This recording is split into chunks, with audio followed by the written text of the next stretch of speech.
All right, so I had a conversation with a member this morning, and I figured it was just time to come straight out and say this to you guys so you would know exactly what's going on with your horse. This is the first time I have been this bold about it, saying it directly to the point. Normally when I try to explain this to people, I try to say it in such a way that doesn't make them feel bad, but it seems like there's still a lot of people out there that are not getting it.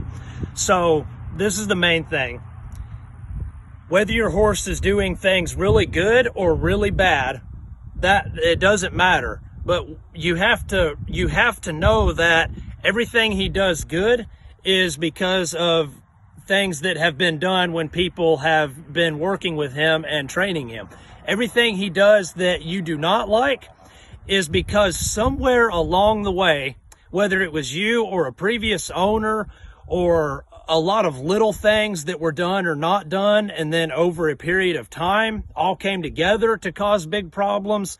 There can be a lot of different scenarios, but it is never the case of, well, he's just hot because that's how he is. Somewhere at some point, somebody screwed the horse up. That's why he's attacking you at feeding time. That's why he's running you over. That's why he's inattentive on the ground and under saddle. That's why he's spooky. That's why he's doing all of these things that we would rather our horses not do. Now, the biggest problem with this is that natural human tendency is to do the easy thing. The easiest thing to do is just to say, oh, well, that's just him. That's just because he's an Arab. That's just because she's a mare or she's a barrel horse or whatever excuse you might come up with. But you have to remember, your horse does not understand English language, okay? No matter how many excuses you try to come up with to convince yourself that it's not your inadequacy, it's just the horse's personality, the more you're going to struggle with finally having the success that you're wanting to have with your horse. So you have to stop blaming the horse. You have to stop thinking things like, well, that's just how he is, or, well, this horse is always going to try to buck and run off and bolt with me because it's an Arab. That is the most untrue thing about horses that I could think of to say. If your horse is, no matter what's going on with your horse, no matter how bad it is, it's because of a human trying to influence. People say all the time, yeah, my horse will not let me spray him off with a water hose. He totally freaks out. So the first thing I always tell that person is, okay, here's what you do. Next time it's raining, look out the window. See if he's freaking out. It's a really good example of trying to put it into perspective. It's not the water, it's the way the water is being approached, the way the human is going about trying to expose the horse to water. It's always, always, always the human's fault, and the lack of the human's approach or the lack of the human's technique that does not yield the results that they're wanting with their horse. So stop making excuses. If you will just get it figured out that everything your horse does, no matter how good it is or no matter how bad it is on you.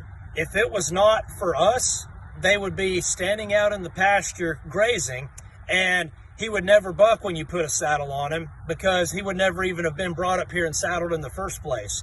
So stop blaming the horse.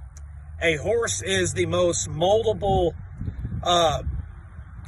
creature that I have ever seen in my life. They are literally like silly putty. You can take a lazy horse and you can make him really energetic and hot.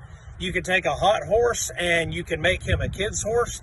One of my personal horses, I bought that horse from this guy for next to nothing, and he's actually bred pretty well. The reason I was able to buy that horse for next to nothing is because when you would try to lunge him, he would go in to attack people. When you would try to feed him, he would lunge at you and run the owner off of the feed that they were trying to pour. So, I asked the person, I said, all right, well, let me see this. And they started to feed the horse, and of course he did. And said, yeah, you know, you need to really step up and go at the horse. And they say, oh no, I do that when he tries to push me off of that feed.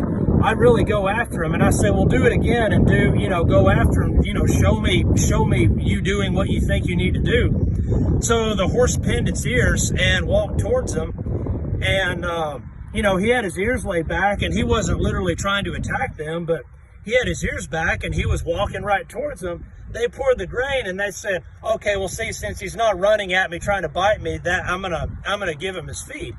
That horse was, that close from attacking the person. So, I've seen this happen for years and years and years, where somebody says, well, I'm doing exactly what I need to do, but it's not working. Listen, if you're doing exactly what you need to do, within 5 minutes of doing it, you're going to start to see change in the horse.